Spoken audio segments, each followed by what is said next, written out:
Arkana buru-buru keluar dari mobil, lalu menggendong Sania masuk ke dalam dengan air ketuban yang menetes-netes. Bahkan pria itu berlari masuk karena takut terjadi sesuatu pada Sania. Melihat air ketuban itu keluar lebih dulu. Dengan cepat, Sania ditangani oleh dokter. Arkana dan Marsha hanya berdiri menunggu di depan ruang persalinan.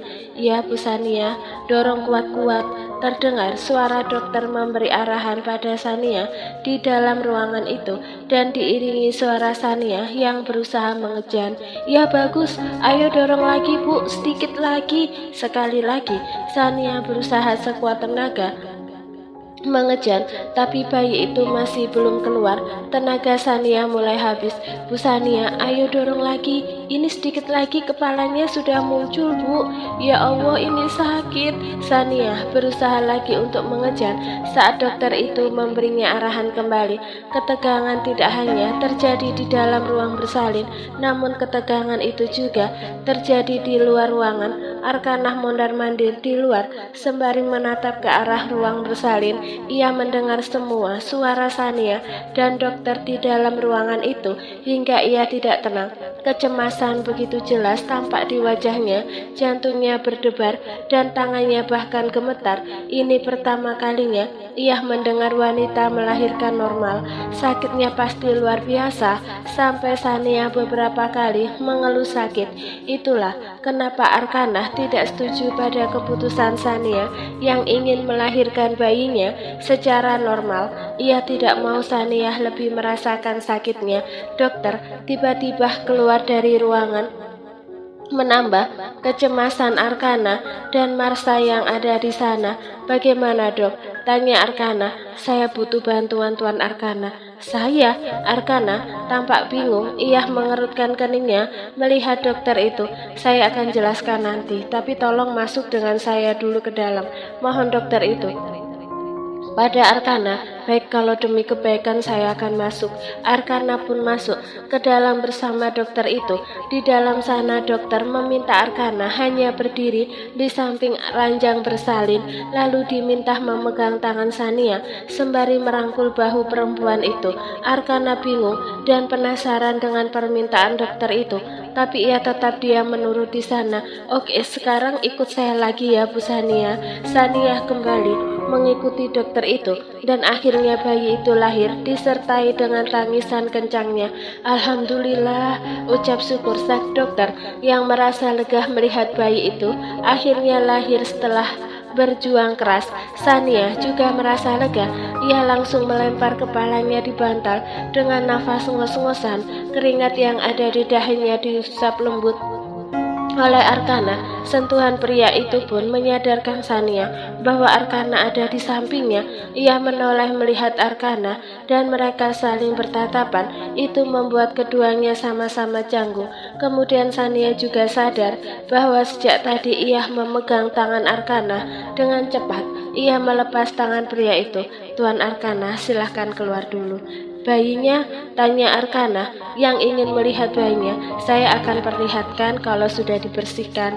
"Oke." Arkana keluar dari ruangan itu, tapi ia sempat menoleh ke Sania yang sedang menatapnya. "Bagaimana, Kak?" tanya Marsha penasaran dengan sesuatu yang dilakukan Arkana. "Anak itu sudah lahir." "Ya, aku juga dengar suara tangisannya. Tangisannya kencang banget. Tapi apa yang kakak lakukan di dalam? Kakak bantu Sania lahiran?" tanya Marsha penasaran. "Gak ada, kakak cuma disuruh duduk di samping Sania, pegang dia, lalu bayinya lahir, udah selesai." Bukan hanya Marsha yang penasaran dan bingung, Arkana juga bingung, tapi ya sudahlah, baginya ibu dan bayi itu yang utama. Mereka sekarang baik saja. Tak lama suster keluar dari dalam sembari menggendong bayi laki-laki itu. Marsha dan Arkana segera menghampiri suster. Keduanya tersenyum menatap bayi mungil itu. "Lucu sekali, mirip kakak." Arkana mengangguk tersenyum, mengiyakan ucapan Marsha saat ini. Ia begitu senang melihat bayinya lahir, bahkan jantungnya jantungnya semakin berdebar. Sungguh, ia tak menyangka jika saat ini ia sudah menjadi seorang ayah. Kakak udah siapin nama nggak buat dia? Tanya Marsha. Belum, Arkanah menjawab tanpa menatap Marsha. Matanya itu terus menatap bayi mungilnya, bahkan jari telunjuknya sedang menyentuh pipi bayi itu. Aku yang bakal kasih nama. Seketika Arkanah mengangkat wajahnya melihat Marsha dan ia tampak tak senang. Cuma aku dan Shania yang boleh kasih nama. Apa sih, posesif banget. Padahal cuma kasih nama doang, keluh Marsha cemberut. Arkanah tak peduli. Ia kembali menatap bayi mungilnya itu. Hai boy, ini papa. Kakak jadi tes DNA enggak? Tiba-tiba Marsha menanyakan hal itu hingga Arkanah yang tadinya tersenyum kini menjadi serius. Jadi biar Shania nggak bilang lagi kalau anak ini bukan anakku. Aku muak dengar omongannya. Terus kalau nggak terbukti dan Shania pergi gimana? Tanya Marsha yang buat Arkanah makin kesal. Dia nggak akan bisa pergi Marsha, dan kakak punya cara sendiri untuk menangani sifatnya yang keras kepala itu. Jadi apapun yang dia lakukan nggak akan bisa pergi bawa anak ini. Lalu anak ini memang anak kakak, tegas Arkanah dengan tatapan dinginnya. Selama ini Arkanah selalu mendapatkan keinginannya, dan jika ia menginginkan sesuatu itu, maka ia akan melakukan apapun untuk mendapatkannya, termasuk Shania. Pria itu sudah terobsesi dengan Shania dan tak akan pernah melepaskan Shania meski perempuan itu memohon padanya. Itulah Arkanah. Shania sudah dipindahkan ke kamar inap. Bayi mungilnya pun sudah ia susui beberapa saat lalu dan bayi itu kembali diambil oleh perawat lalu dikembalikan ke ruang bayi. Kini Shania tengah duduk di tepi kasur. Ada Marsha yang sedang membantu Shania memasang korset di perutnya. Ini dipasang untuk mengembalikan perutmu kayak biasanya. Dulu aku juga pakai ini setelah lahiran. Terima kasih. Berapa harganya? Shania merasa tidak enak jika memakai barang dari Marsha begitu saja. Terlebih, Marsha sudah banyak membantunya selama ini, termasuk biaya rawat inap dan biaya persalinannya sudah ditanggung Arkanah. Shania, barang ini sengaja aku beli untuk kamu, dan kalau kamu gak suka, kamu buang aja. Yang penting jangan balikin ke aku atau ganti barang ini, ucap Marsha yang paham maksud Shania menanyakan harga dari barang pemberiannya itu. Shania tidak mau menerima barang darinya begitu saja. Shania hanya bisa menghela nafas panjangnya melihat Marsha. Ia tak bisa menolak lagi setelah mendengar ucapan Marsha. Di saat Marsha selesai memasang barang itu ke perut Shania, Arkanah masuk ke ruangan itu tanpa mengetuk pintu hingga membuat kedua perempuan itu sama-sama menoleh ke Arkanah. Marsha, kamu keluar dulu. Aku perlu bicara berdua dengan Shania. Tanpa mengatakan apapun, Marsha keluar dari ruangan itu, meninggalkan Shania berdua dengan Arkanah. Pintu tertutup. Arkanah menarik kursi dan duduk di depan Shania yang sedang duduk di tepi kasur. Anda mau bicara apa? Tanya Shania. Besok atau lusa hasil tes DNA anakmu akan keluar. Kalau terbukti anak itu adalah anakku, kita akan menikah. Arkanah tidak basa-basi lagi di depan Shania. Ia langsung mengutarakan maksudnya. Menikah? Shania tentu terkejut mendengar ajakan menikah dari Arkanah. Pasalnya pria itu selama ini tak menunjukkan keinginannya itu selain ingin melakukan tes DNA pada anaknya. Iya, kita menikah. Saya minta maaf Pak Arkanah, saya harus menolak ajakan Anda karena bagi saya tidak ada alasan untuk menikah dengan Anda. Shania juga tidak suka basa-basi, apalagi mengenai pernikahan yang selama ini sudah dilupakan. Shania, bukannya aku sudah katakan padamu tadi, kalau anak itu terbukti anakku, kita akan menikah untuk memberikan anak itu orang tua lengkap. Apa alasan itu tidak cukup membuatmu bersedia menikah denganku? Tanya Arkanah dengan kening mengerut dan tampak di wajahnya yang tidak senang melihat respon Shania. Kalaupun Anda terbukti ayah kandung anak saya tidak akan membantahnya lagi. Saya akan kasih kebebasan untuk Anda menyayangi anak saya dan memberikan perhatian Anda sebagai ayahnya. Tapi kalau untuk menikah, saya mohon maaf, Saya tidak bisa, Pak Arkana. Lagi pula tanpa menikah pun kita bisa memberikan kasih sayang padanya sebagai ayahnya dan ibunya. Sania trauma menikah lagi. Ia tidak mau sakit hati seperti sebelumnya. Oleh sebab itu, ia menolak ajakan menikah dari Arkana. Arkana tak mengatakan apapun. Pria itu diam dengan tatapan dinginnya melihat Sania. Sania sedikit takut hingga ia menghindari tatapan Arkana. Arkana kemudian berdiri dari tempat duduknya, lalu melangkah 2 langkah mendekati Sania sambil melipat kedua tangannya di bawah dadanya. Arkana membungkukkan sedikit tubuhnya hingga wajahnya sejajar dengan wajah Sania. Tatapan dinginnya kini menatap wajah Sania yang terkejut. Sania sampai membulat sempurna melihat lelaki itu begitu dekat dengannya. Sania, aku tidak suka dibantah. Jadi, kamu cuma punya 2 pilihan. Pertama, menikah denganku, atau kedua, tidak menikah, tapi jangan harap kamu bisa melihat anakmu selamanya. Sania semakin terkejut mendengar ancaman Arkana. Jantungnya seketika berdebar kencang. Ternyata ketakutannya selama ini memang benar adanya. Pria itu berniat mengambil anaknya. Saking kagetnya dengan ancaman Arkana, sampai Sania tak bisa berkata-kata dan hanya menatap Arkana dengan tubuhnya yang tiba-tiba gemetar karena takut kehilangan anaknya. Arkana kembali berdiri tegak di depan Sania. Ia melirik dingin ke arah perempuan itu lalu berkata, pikirkan itu, besok saat hasil DNA itu keluar, aku sudah tahu pilihanmu. Setelah mengatakan itu, Arkana keluar dari ruangan itu.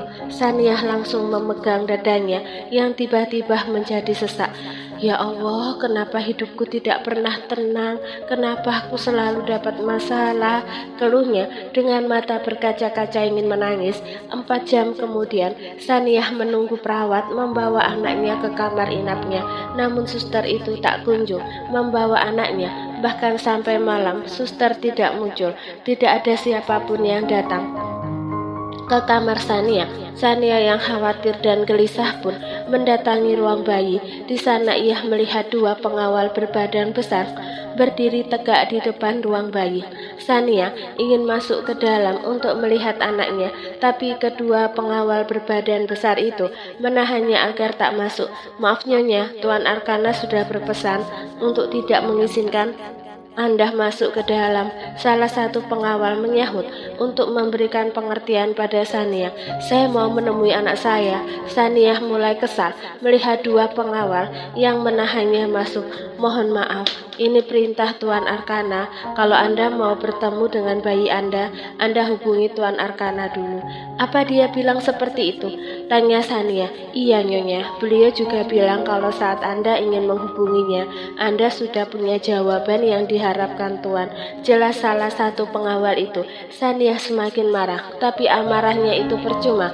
Ia tak bisa melawan 2 pengawal itu seorang diri. Sania hanya bisa mengepalkan kedua tangannya, menahan amarahnya. Biarkan aku masuk sebentar. Aku cuma mau lihat bayiku saja. Daripada bicara keras dengan penuh amarah, Sania lebih memilih memohon di depan mereka. Mungkin saja kedua orang itu mengizinkannya masuk. Jika ia menunjukkan dirinya yang menyedihkan, maaf Nyonya, kami tidak bisa. Kedua pengawal itu juga bersikeras untuk tak mengizinkan Sania masuk. Sebab jika mereka mengizinkan Sania, maka mereka akan langsung dipecat oleh Arkana. Sebaiknya Nyonya kembali istirahat saja. Tunggu sampai Tuan datang, kata salah satu pengawal di sana. Sania tidak mengatakan apapun. Ia malah berjalan ke arah dinding cermin yang ada di samping kedua pengawal itu berdiri. Namun dinding cermin itu tertutup horden hingga ia tidak bisa melihat anaknya dari dinding cermin itu. Terpaksa, Sania meninggalkan ruang bayi itu dengan perasaan kecewa dan perasaan marah. Sampai di kamarnya, Sania hanya berbaring. Ia tidak bisa menutup matanya. Pikirannya terus tertuju pada bayi mungilnya yang dijaga ketat oleh Arkana. Kejam sekali. Sania tak bisa menahan emosinya lagi. Ia menangis di sana. Esok harinya sekitar pukul 2 siang, Arkana datang ke rumah sakit. Ia datang menemui dokter untuk mengambil hasil tes DNA-nya. Begitu senangnya saat membuka hasil tes DNA itu. Hasilnya menunjukkan bahwa ia adalah ayah kandung dari anak Sania. Terima kasih dok, saya akan kasih kamu bonus lebih karena sudah memberikan hasil ini lebih cepat. Terima kasih kembali Tuan Arkana. Setelah itu, Arkana menghubungi Liam. Kemudian ia segera menemui Sania di kamar inap. Seperti sebelumnya, Arkana masuk begitu saja ke kamar Sania. Di sana, ia melihat Sania sedang duduk termenung. Wajahnya tampak berantakan dan itu menandakan bahwa perempuan itu tidak tidur semalam. Arkana khawatir melihatnya, tapi ia tidak mau menunjukkan kepeduliannya pada Sania yang bisa membuat Sania meremehkannya hingga Arkana mengabaikan itu. Ia malah duduk di depan Sania lalu meletakkan hasil tes DNA di atas meja tepat di depan Sania. Hasilnya sudah keluar, anak itu memang anakku. Sania sama sekali tak terkejut mendengarnya karena kenyataannya Arkana memang ayah dari anaknya. Setelah mendengar bahwa Arkana pria malam itu, namun Sania hanya diam menatap Arkana dengan tatapan marah. Arkana sama sekali tak takut, bahkan pria itu tampak santai melihat Sania. Jadi bagaimana keputusanmu? Apa kau mau menikah denganku atau tidak? Saya akan menikah dengan Anda, jawab Sania tanpa ragu. Bagus, siapkan dirimu sekarang karena sebentar lagi kita akan menikah di sini. Di sini, Sania terkejut. Aku tidak suka mengulur-ngulur waktu Sania. Lagi pula kita menikah karena anak. Lalu kamu benci dengan pernikahan. Jadi buat apa pernikahan yang mewah? Kalau kau sendiri tidak bahagia, Arkana tidak bisa memberi Sania kesempatan untuk pergi darinya. Oleh sebab itu ia berniat menikahi Sania secepatnya, bahkan menikahi Sania di tempat ini. Toh Sania tidak suka dengan pesta pernikahan. Jadi bagi Arkana percuma mengatur pernikahan mewah dan meriah jika Sania saja tidak menginginkannya. Yang terpenting Sania menjadi istrinya. Itu sudah cukup, tapi nggak harus secepat ini juga. Kamu diam saja, aku sudah mengatur semuanya, tegas Arkana yang membuat Sania akhirnya diam. Tak lama, Liam datang membawa 8 orang, termasuk penghulu yang mau menikahkan Arkana dan Sania. Lalu datang Marsha untuk menyaksikan pernikahan kakaknya. Bukan hanya Sania saja yang terkejut dengan rencana Arkana. Marsha juga terkejut mendengar kakaknya mau menikah dengan Sania hari ini di rumah sakit. Semuanya sudah lengkap Sania, ada saksi dan ada penghulu, ada wali hakim juga yang akan menggantikan walimu, jelas Arkana. Sania hanya diam seperti patung. Saat ini ia sudah seperti boneka yang tidak diberikan hak untuk berpendapat. Sementara Arkana meminta perias pengantin di sana untuk mengganti pakaian Sania yang dengan pakaian kebaya yang sudah Arkana sediakan. Gila, kakak sudah siapkan semuanya. Kenapa aku tidak tahu? Kata Marsha saat Sania dibawa ke ruangan sebelah untuk berganti pakaian. Ruangan itu sebelumnya dipinjam oleh Arkana untuk dijadikan tempat rias Sania. Arkana memang sudah merencanakan semuanya tanpa sepengetahuan Sania dan Marsha. Arkana yang duduk di sofa sana hanya dia mendengarkan adiknya bicara di sebelahnya. Ia malas mengatakannya sekarang pada Marsha yang cerewet. Beberapa menit kemudian Sania kembali bersama perias pengantinnya yang tadinya berantakan. Kini Sania tampil elegan dan mempesona. Arkana yang melihatnya saja sempat bengong sampai tak mendengar panggilan Marsha. Sania dibawa duduk di samping Arkana. Lalu penghulu serta orang penting di sana memulainya dengan baca bismillah. Ijab kabul pun dimulai. Arkana mengucapkannya dengan lancar, lalu kata sah pun keluar dari mulut kedua saksi yang ada di sana. Akhirnya Sania dan Arkana sudah menjadi suami istri. Arkana merasa lega, tapi tidak dengan Sania yang menutup matanya dengan perasaan tak senang.